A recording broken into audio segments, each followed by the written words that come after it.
کیا سردی پچھلے کئی ریکارڈ توڑ دے گی اس بار؟ دنیا بھر میں لانینا ایئر ہے، دنیا میں یوزول سے زیادہ سردی پڑنے کے امکانات ہیں۔ جو ہم جس بیلٹ میں ہیں ہمیں زیادہ سردی دیکھنی پڑے گی۔ 1931 میں لاہور میں -2.2 سینٹی گریڈ سردی ہوئی تھی، اس بار وہ ریکارڈ ٹوٹ سکتا ہے؟ کلائمیٹ چینج ہی موسموں کے الٹ پلٹ کا نام ہونے کا نام ہے نا، کہ ہندوستان کی طرف سے ہمیں بہت زیادہ جو ہے اسماگ ملی۔ آئندہ آنے والے 5 سالوں میں سردی کی شدت میں مزید اضافے دیکھنے کو ملے گا۔ اکتوبر سے لے کے دسمبر تک 70% ہوگا۔ سمندر اگر ٹھنڈا ہوتا جائے گا تو دنیا کے اندر جو ہے ٹھنڈک کا احساس بڑھتا جائے گا۔ کہا یہ جا رہا ہے کہ جو پاکستان میں گرمی پڑتی تھی وہ یورپ ٹرانسفر ہو جائے گی۔ کوئی نہیں، لوگوں نے یہ چیزیں گھڑ رکھی ہیں، اس کا حقیقت سے کوئی تعلق نہیں ہے۔ کیا سردیوں میں بھی کلاؤڈ برسٹ کے یا ان ایکسپیکٹڈ بارشوں کے ہم سیزن دیکھیں گے؟ معمول سے زیادہ بارشوں کی جو ہے اسپیکولیشنز ہیں وہ کلاؤڈ برسٹ ایونٹ بھی ہو سکتے ہیں۔ جتنی بارشیں ہوئی ہیں تو کیا اسموک کی شدت کم ہوگی اس بار؟ جتنی ہم پلوٹنٹس زمین سے خارج کرتے ہیں نا، اس پلوٹنٹس کو دھونے کے لیے ہمیں شاید ہفتے میں 2-3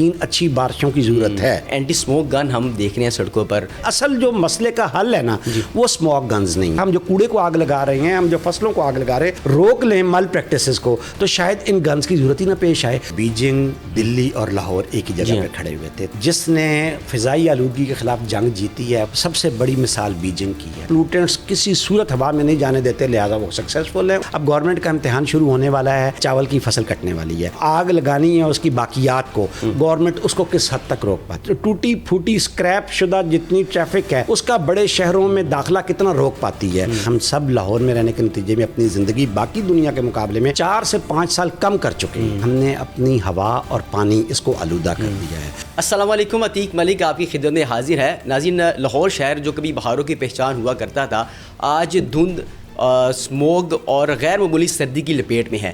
کیا یہ قدرت کا انتقام ہے یا انسانی غفلت اور موسمیاتی تبدیلی کے اشارے، خطرناک اشارے جو ہمیں کس سمت کی طرف لے کے جا رہے ہیں؟ اور یقینی طور پر ہم چائنا کی اسٹریٹجی کے بارے میں بات کریں گے۔ ہمیں جوائن کیا ہے کلائمیٹ چینج ایکسپرٹ ڈاکٹر شفیق کمبو صاحب نے۔ ڈاکٹر صاحب کا وقت کا بہت شکریہ۔ اچھا یہ بتائیے گا کہ جتنی سردی ایکسپیکٹ کی جا رہی تھی، ہمیں بہت سی بارشیں بھی ہوئی، تو کیا سردی پچھلے کئی ریکارڈ توڑ دے گی اس بار؟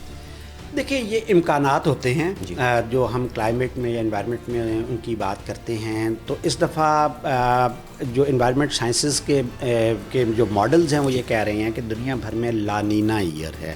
تو یہ 2 مختلف ٹرمز ہیں جو ہم انوائرمنٹ سائنسز میں یوز کرتے ہیں۔ لانینا ایئر کیا ہوتا ہے یا سائیکل کیا ہوتا ہے، اور ایل نینو کیا ہوتا ہے، یہ 2 اسپینش ورڈ ہیں۔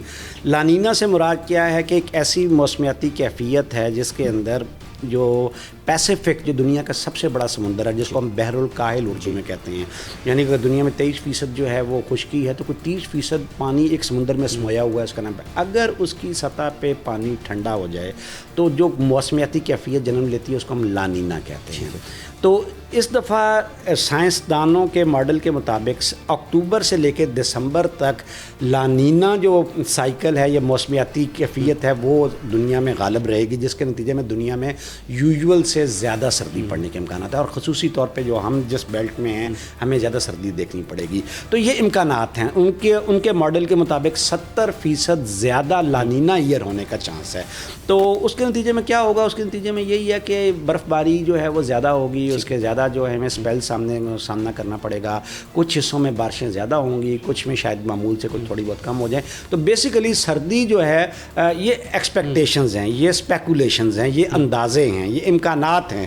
اب اگر یہ نہیں ہوتا تو اس کا مطلب یہ نہیں ہے کہ کلائمیٹ سائنس کا فیلور ہے، لیکن انہوں نے ایک جو ان کا ماڈل ہے اس کے مطابق اس دفعہ پاکستان میں معمول سے زیادہ سردی پڑنے کے امکانات، معمول سے زیادہ۔ تو لاسٹ جو ہم اگر ریکارڈ چیک کر لیں تو 1931 میں لاہور میں -2.2 سینٹی گریڈ سردی ہوئی تھی، تو کیا اس بار وہ ریکارڈ ٹوٹ سکتا ہے؟ اگین میں وہی کہہ رہا ہوں، اسپیکولیشنز کی بات ہے۔ میرا ذاتی خیال نہیں ہے کہ شاید اتنا ٹیمپریچر مائنس میں اتنا نیچے چلا جائے، لیکن مجھے لگتا ہے کہ 0 کے اراؤنڈ جو ہے میرا ذاتی خیال ہے، کیونکہ دیکھیں ساتھ ہی ساتھ جو دوسری ایک حقیقت ہے کلائمیٹ چینج، ہمیں اس کو بھی ایکسیپٹ کرنا ہے۔ تیسری کچھ اور فیکٹرز بھی آ جاتے ہیں۔ کلائمیٹ چینج کے نتیجے میں چونکہ ہوائیں جو ہیں وہ اپنا نظام بدل چکی ہیں۔ پچھلے سال ایل نینو ایئر تھا ان مہینوں میں، ایل نینو ایئر چلنے کے نتیجے میں، ایل نینو سائیکل چلنے کے نتیجے میں یا خشکی تھی، جو اس کا الٹ ہے لانینا کا، خشک موسم سرما تھا، لہٰذا نہ بارشیں ہو رہی تھیں، ساتھ ہی ساتھ ویسٹرن ونڈو سے جو ٹھنڈی ہوائیں آتی ہیں سائبیریا سے وہ بند ہو گئیں۔ کلائمیٹ چینج کے نتیجے میں الٹا، کیونکہ کلائمیٹ چینج ہی موسموں کے الٹ پلٹ کا نام ہونے کا نام ہے نا، تو ہوائیں جو ہیں وہ مشرق سے چل پڑیں، انڈیا کی طرف سے، لہٰذا ہم نے ایک ورسٹ اسپیل دیکھا اسماگ کا کہ ہندوستان کی طرف سے ہمیں بہت زیادہ جو ہے اسماگ ملی.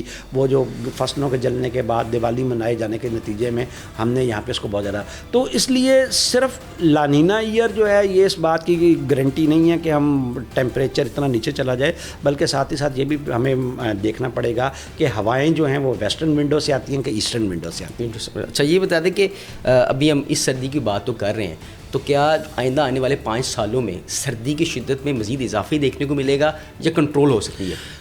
دیکھیں پچھلے سال تو سردیاں پڑی نہیں تھیں، ایل نینو تھا، تو ابھی لانینا کا بھی یہ کہہ رہے ہیں کہ اکتوبر سے لے کے دسمبر تک 70% ہوگا، پھر اس کے بعد اس کی شدت کم ہو جائے گی، پھر فیبرری تک یہ 40% کے راؤنڈ آ جائے گا، یعنی سردی کم ہو جائے گی. تو یہ کیفیات سمندر پیسیفک اوشن کے اوپر، سمندر اگر ٹھنڈا ہوتا جائے گا تو دنیا کے اندر جو ہے ٹھنڈک کا احساس بڑھتا جائے گا.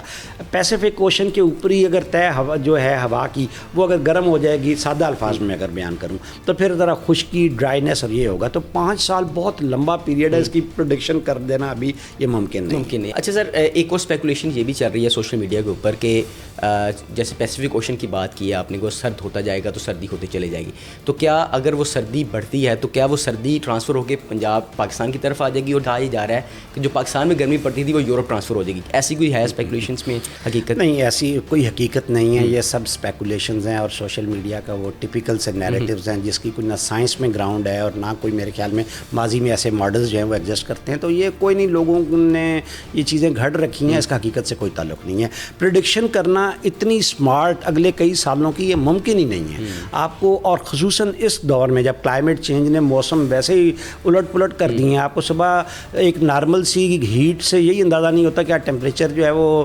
54 ڈگری سینٹی گریڈ کراس کر جائے گا. آپ کو یہی نہیں پتہ ہوتا کہ یہ بادل آگے آپ کے ساتھ کیا کرنے والا ہے. تو اتنی ہم نیئر جو ہے وہ فورکاسٹ ابھی اتنی اسمارٹلی نہیں کر سکتے. تو آنے والے سالوں کے بارے میں ہم یہ کہیں کہ جی یہاں کی سردی جو ہے یہاں پہ یورپ والی سردی آ جائے گی اور یہاں والی گرمی وہاں ٹرانسفر ہو جائے گی، یہ سوشل میڈیا کی بحث کے علاوہ اور کچھ نہیں. اچھا یہ بتا دیں کہ اس گرمیوں میں تو ہم نے دیکھا کہ انسپیکٹڈ رینز جو ہے وہ اسپیل کافی زیادہ سٹارٹ ہوئے، تو کیا سردیوں میں بھی کلاؤڈ برسٹ کے یا انیکسپیکٹڈ بارشوں کے ہم سیزن دیکھیں گے؟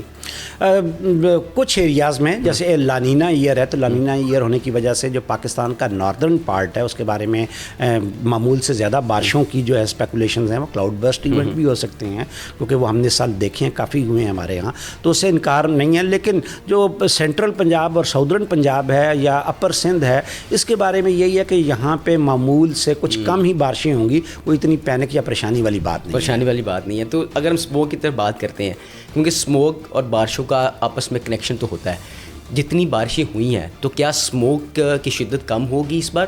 ہمیں ایکسپیکٹ کیا جا سکتا ہے؟ نہیں، عتیق اس میں اگین وہی بات کروں گا کہ جتنی ہم پلوٹنٹس زمین سے خارج کرتے ہیں نا، اس پلوٹنٹس کو دھونے کے لیے ہمیں شاید ہفتے میں 2-3 اچھی بارشوں کی ضرورت ہے.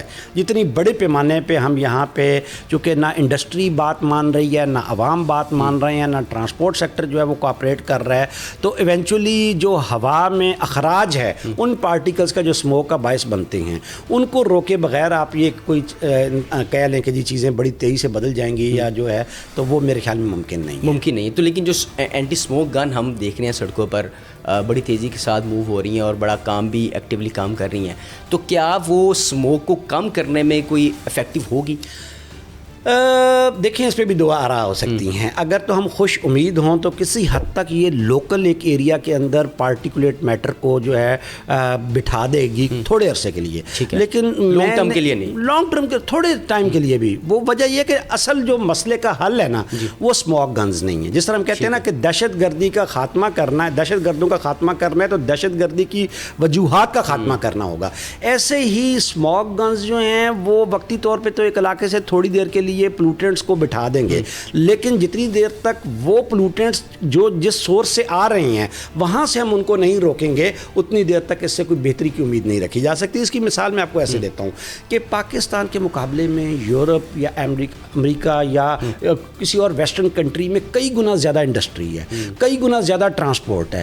وہاں پہ کیوں نہیں اسموگ ہوتی؟ وہاں پہ جو ہے یہ ہوا کا معیار 50 سے نیچے کیوں رہتا ہے؟ وہ ایٹ سورس پلوٹنٹس کے اخراج کو روک کے رکھتے ہیں، پلوٹنٹس کسی صورت ہوا میں نہیں جانے دیتے، لہٰذا وہ سکسیزفل ہیں. انہیں تو کسی اسموگ گنز کی، ان کو تو کسی جو ہے آرٹیفیشیل رین کی ضرورت نہیں ہے. تو ہمیں اصل جو مسئلہ ہے وہ ہمیں زمین سے ان کے اخراج کو روکنا ہے پلوٹنٹس کے. لیکن اس بار ہمیں فائدہ یہ ہوا کہ ہمیں آرٹیفیشیل رین کی ضرورت نہیں پڑے گی. ہاں شاید کسی، لیکن 15 گنز کے ساتھ آپ اتنا بڑا لاہور ہے، پھر پورا پنجاب ہے، تو آپ اس سے کوئی بہت بڑی امید نہ رکھیں. دیکھیں میں اسموگ گنز کو ایک اور نظر سے دیکھ رہا ہوں. میں سمجھ رہا ہوں کہ اسموگ گنز کی موجودگی جو ہے وہ ہمارے لیے ایک شاید اویئرنیس کا جو ہے وہ ایک کام کر جائے کہ ہم جب سڑکوں پہ ان کو کام کرتے ہوئے دیکھیں گے تو پھر ہم سوچیں گے کہ یار یہ کر کیا رہی ہیں. اچھا یار یہ ہوا میں سے پارٹیکولیٹ میٹر کو ڈیزالو کرنے اور ان کو وائپ آؤٹ کرنے کے لیے آئی ہیں. اچھا یار یہ پارٹیکولیٹ میٹر کہاں سے آتا ہے؟ اوہ اچھا یہ تو ہم کنٹریبیوٹ کر رہے ہیں، یہ تو ہم اپنی گاڑی کی مینٹیننس نہ کروا کے اس کے دھوئیں میں سے نکال رہے ہیں، اپنی انڈسٹری میں سے نکال رہے ہیں، اپنے گھر کے باہر ڈسٹ کا کوئی ایسا پیچ ہے جس کو ہم نے گرین نہیں کیا ہوا، وہاں سے پارٹیکولیٹ میٹر جو ہے ہوا میں خارج ہو رہا ہے. ہم جو کوڑے کو آگ لگا رہے ہیں، ہم جو فصلوں کو آگ لگا رہے ہیں، تو اگر ہم ان پریکٹسز کو روک لیں، مل پریکٹسز کو، تو شاید ان گنز کی ضرورت ہی نہ پیش آئے. تو ان کا جو ایک اویئرنیس کے حوالے سے رول ہے، میں اس حوالے سے ان کے بارے میں خوش امید ہوں کہ ان کی سڑکوں پہ موجودگی سے عوام میں کم از کم ایک شعور یہ جو ہے وہ کم از کم آئے گا. لیکن سر لاسٹ ایئر میں نے دیکھا تھا کہ شام کے وقت میں اور صبح کے وقت میں خاص طور پر ہمیں ہوا میں دھندلا پن سے فیل ہوتا تھا، آنکھوں کو چبھن فیل ہوتی تھی. وہ کیا چیز ہوتی ہے؟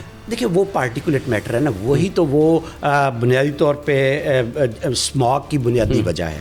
وہ پارٹیکولیٹ میٹر سے مراد ہمارے ہاں کچھ ایسے کانسٹیچوئنٹس ہیں جو کہ ہوا کو آلودہ کرتے ہیں. ٹھیک ہے. مثلاً دھواں ہے، وہ دھواں چاہے گاڑیوں میں سے آئے، چاہے بھٹوں میں سے نکلے، اینٹوں کے بھٹوں میں سے نکلے، چاہے انڈسٹری میں سے نکلے، چاہے ہم کسی جگہ پہ آگ لگائیں فصلوں کو، کوڑے کو، کہیں پہ کوئی کنسٹرکشن کی ایکٹیویٹی ہو رہی ہے، کوئی تعمیراتی کام ہو رہا ہے، تو وہاں سے جو ڈسٹ پارٹیکلز اڑیں گے تو یہ سارے مل جل کے، یا انڈسٹری کے اندر سے بہت سارا ایسا ٹاکسک میٹلز ہیں جو کہ ہم نے انڈسٹری کے اندر ایمیشن کنٹرول سسٹم نہیں نہ لگائے ہوئے. تو ایمیشن کنٹرول سسٹم نہ ہونے کی وجہ سے وہ ایٹ سورس رکتے ہی نہیں ہیں. وہ انڈسٹری کی چمنیوں کے ذریعے سے ٹاکسک میٹلز، دھواں، وہ ہوا میں چلا جاتا ہے، اور وہ یہ مل کے ٹاکسک میٹلز، کالا بلیک کاربن جس کو ہم سوٹ کہتے ہیں، اور گرد، یہ مل کے جو مادہ تشکیل دیتے ہیں اس کو ہم پارٹیکولیٹ میٹر کہتے ہیں. تو یہ صبح کے وقت میں اور شام کے اوقات میں ان مہینوں میں آپ کو ایکسپیرینس کرنے کو ملے گا، یہ ان کو ہم بولتے ہیں انورژن منتھس، اکتوبر سے لے کے جنوری تک. جب گراؤنڈ لیول پہ ہوا ٹھنڈی ہوتی ہے تو یہ ٹھنڈی ہوا ہونے کی وجہ سے یہ کیپچر ہو جاتے ہیں زمین کے پاس ہی. گرمیوں میں آپ کو یہ نظر نہیں آئے گا کیونکہ گرمیوں میں ہوا نیچے زمین پہ گرم ہوتی ہے تو یہ اٹھ کے اوپر چلے جاتے ہیں. تو ان 4 مہینوں میں ہمیں ان 4-5 بڑے جو سورسز ہیں ہوائی آلودگی کے یا پارٹیکولیٹ میٹر کے، ان کے اخراج کو کم سے کم کرنا ہوگا. اور اس سال ہمیں ذرا زیادہ کانشیس رہنا ہوگا کیونکہ لانینا ایئر ہے، سردی معمول سے زیادہ پڑنے کے امکانات ہیں. تو جب سردی زیادہ ہوگی تو جتنے پولوٹنٹس خارج ہوں گے، پہلے کیا ہوتا تھا، پہلے جب دن تھوڑا سا سورج طلوع ہوتا تھا تو گراؤنڈ پہ اگر ہوا گرم ہو جاتی تھی تو یہ اوپر اٹھ جاتے تھے. اب اگر سارا دن ہی موسم سرد رہتا ہے تو ان کا اوپر والی اپر ایٹماسفیئر میں جانے کے چانسز کم ہوتے جائیں گے. تو یہ سارا دن ہوا کی کوالٹی کو جو ہے متاثر رکھیں گے. تو سر چائنا کی اگر بات کر لی جائے تو چائنا بھی ہمارے ساتھ افیکٹڈ تھا. جیسے پاکستان، لاہور، دہلی اور چائنا، یہ 3 ملکوں کے شہر جو تھے بڑے خاص طور پر یہ اسموک کی زد میں کافی زیادہ تھے. لیکن چائنا نے تو بہت جلدی تقریباً 7 سال میں اوور کم کر لیا ہے. ہم کیوں نہیں اس کو اوور کم کر پا رہے؟ کیوں ہم لوگوں کو کمیونیکیٹ نہیں کر پا رہے؟ عتیق، میں 10 سال پہلے اگر دیکھوں تو بیجنگ، دلی اور لاہور ایک ہی جگہ پہ کھڑے ہوئے تھے. تینوں کے ہوا کا معیار انتہائی گر چکا تھا. ایسے ان 10 سالوں میں جس نے فضائی آلودگی کے خلاف جنگ جیتی ہے وہ ہمارے پاس سب سے بڑی مثال بیجنگ کی ہے. بیجنگ نے یہ جنگ کیسے جیتی ہے، ہمیں وہاں سے سبق لینے کی ضرورت ہے. بیجنگ نے ایک تو اپنی کمیونٹی کی انوالومنٹ اس کے اندر میکسیمم کی ہے. جتنی دیر تک عوام ساتھ نہیں نہ دیں گے، حکومتی پالیسیاں اکیلے میں کچھ نہیں کر سکتی. دوسرے نمبر پہ پھر انہوں نے جا کے پالیسی کے اوپر نو کمپرومائز، زیرو ٹالرنس، کہیں سے ایمیشنز جو ہیں وہ نہیں ہونے دیں. ٹھیک ہے، اس کے لیے انہوں نے پھر کسی پولیٹیکل پریشر، کسی ایسے احتجاج اس کو نہیں مانا. انہوں نے اس کے اوپر جب ایک فرم اور ایک سخت قسم کا جو ہے ایکشن لیا ہے اور پالیسی کو امپلیمنٹ کیا ہے تو اس کے نتیجے میں آج وہ ان کی ہوا ہم سے کئی گنا بہتر ہے. تو میرے خیال میں ہم ماضی میں مثال لیتے تھے کہ جی دیکھیں 1952 میں گریٹ اسموگ آف لندن کی ایپیسوڈ کے بعد لندن نے اپنی ہوائیں آج اتنی صاف کر لی ہیں کہ جب اس کا ایئر کوالٹی لیول 50 سے کبھی بھی اوپر نہیں جاتا. تو ہم اس کی مثال نہیں آتا, 300 سے نیچے نہیں آتا. تو ہمیں اس اتنے پرانا جانے کی ضرورت نہیں ہے. ہمارے پاس ہی ابھی چائنا نے یہ جنگ جیتی ہے, تو ہمیں اسی چائنیز ماڈل کے اوپر ہمیں یہاں پہ ایمیشنز کے کنٹرول کو جو ہے میک شیور کرنا ہوگا. سیکنڈلی ہمیں عوام کو ساتھ ملا کے, کسان کو ساتھ سمجھانا ہوگا کہ بھائی تم اپنی اس کے لیے چاول کی فصل کی جو مڈ ہیں جن کو ہم اسٹبلز کہتے ہیں ان کی برننگ سے باز آ جاؤ. اب پچھلے 7 سال سے ہی ہم کوشش کر رہے ہیں کسانوں کو سامنے لانے کی, ابھی تک ہم کامیاب نہیں ہو پائے. کسان جو ہے ہمارے یہاں کا اب بہت سارا یہ ایک ڈیبیٹیبل ٹاپک ہے. کسان جو اب دیکھیں انرشیا, آپ نے شاید دیکھا جمود, انسان جس پریکٹس کر رہا ہوتا ہے نا اس سے نکلنا اس کے لیے اتنا آسان نہیں ہوتا. انرشیا بریک کرنے کے لیے پھر آپ کو بہت سارے انسینٹیو دینے پڑتے ہیں, اس کو بہت ساری فیسلٹیز, اس کی جو اسٹیٹ آف مائنڈ ہے اس سے اس کو نکالنا ہوتا ہے. تو میرے خیال میں اس کے لیے ہمیں کسانوں کے ساتھ کوئی سوشل اینڈ بیہیویئرل چینج کی ایسی کمیونیکیشن کیمپینز لگانی پڑیں گی کہ وہ قائل ہو جائے کہ ہاں یار یہ جو نئی پریکٹس ہے یہ میرے لیے زیادہ کارآمد ہے, کس حوالے سے معاشی طور پہ بھی, اور ساتھ ہی ساتھ میں ماحولیات کی بھی خدمت کر رہا ہوں, اور ان دا لارجر افیکٹ میں سوسائٹی کے لیے بھی جو ہے کوئی اپنا رول پلے کر رہا ہوں. اچھا, ہم ویکل ایمیشنز کے اوپر تو کافی کام کر رہے ہیں پنجاب میں, خاص طور پر لاہور میں, لیکن جو انڈسٹری کو ساتھ ملانا, ان کی کوآرڈینیشن اور ساتھ میں باقی جو اداروں کی کوآرڈینیشن ہے اس میں ہم کافی زیادہ لے کر رہے ہیں. کیا سمجھتا ہے کہ صرف اینٹی اسموک گن ہی ہمیں یہ اسموک سے نجات دلا سکتی ہے؟ دیکھیں نہیں, اس کو اتنا ہمیں نیرو ڈاؤن نہیں کرنا چاہیے. Anti smoke gun is one of the action جس کے ذریعے سے گورنمنٹ کنٹرول کرنے کی کسی حد تک کوشش کرتی ہے. باقی اور بھی بہت سارے اقدامات ہیں جن کو ہمیں لارجر کینوس میں دیکھنا پڑے گا. ہمیں دیکھنا پڑے گا اب گورنمنٹ کا امتحان شروع ہونے والا ہے, چاول کی فصل کٹنے والی ہے, اس کی جو آگ لگانی ہے اس کی باقیات کو گورنمنٹ اس کو کس حد تک روک پاتی ہے. اس کے بعد ابھی جو ہمارے ہاں انڈسٹری کے اندر ایک بہت بڑی مال پریکٹس چلتی ہے کہ جتنی فرنس بیس انڈسٹری ہے اس کے اندر ہم بلیک کاربن جو ہے وہ جلاتے ہیں بطور ایندھن. تو دیکھنا پڑے گا کہ ان انورژن منتھس کے اندر حکومت کتنا اس فرنس بیس جتنی اسٹیل انڈسٹری ہے یا اور اس طرح کی انڈسٹری ہے اس کے اندر کاربن کے ایز اے کاربن پاؤڈر کے بطور ایندھن جلنے کو کتنا روک پاتی ہے. تیسرا, وہ اتنی ٹوٹی پھوٹی اسکریپ شدہ جتنی ٹریفک ہے اس کا بڑے شہروں میں داخلہ کتنا روک پاتی ہے. ساتھ ہی ساتھ حکومت کس حد تک جو کنسٹرکشن کی ایکٹیویٹیز ہیں ان کو روک پاتی ہے یا اس کو کٹ ٹو سائز کر سکتی ہے, یا وہاں پہ کوئی مسٹنگ کے ذریعے سے. میرے خیال اسموک گنز کی ضرورت اس وقت زیادہ وہاں پہ ہے جہاں پہ کوئی کنسٹرکشن ایکٹیویٹی ہو رہی ہے تاکہ گرد جو ہے وہ ہوا میں شامل نہ ہو سکے.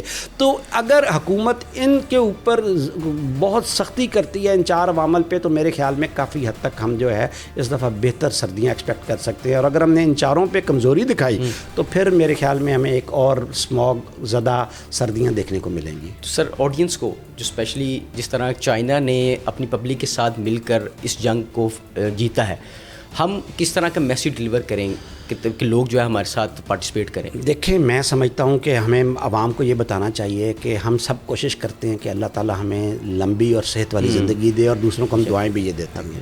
لیکن دوسری سائڈ پہ ہم جب دیکھتے ہیں تو ہمیں پتہ چلتا ہے کہ ہم سب لاہور میں رہنے کے نتیجے میں اپنی زندگی باقی دنیا کے مقابلے میں 4 سے 5 سال کم کر چکے ہیں. وہ کیوں کم کی ہے؟ وہ ہم نے اس لیے کم کی ہے کہ ہم نے اپنی ہوا اور پانی اس کو آلودہ کر دیا ہے.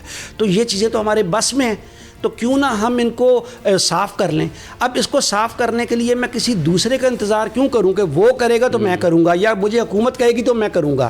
ہر ایک کو اپنا اپنا کردار جو ہے اس کے اندر اس کو سمجھنا ہے, اور والنٹیرلی بیسس کے اوپر, ٹھیک ہے, خود آگے بڑھ کے جو کوئی مال پریکٹس میں کرتا ہوں. میرے گھر میں اگر شادی ہے تو میں کہوں گا کہ میں اس دفعہ کسی صورت بھی پھلجھڑیاں نہیں چلاؤں گا ان سردیوں کے اندر. دیکھ, چھوٹی چھوٹی پریکٹسز ہیں کہ وہ ہوا کے اندر جو ہم یہ کرتے ہیں, فائر ورکس کرتے ہیں, وہ ہوا کے معیار کو کتنا خراب کرتے ہیں.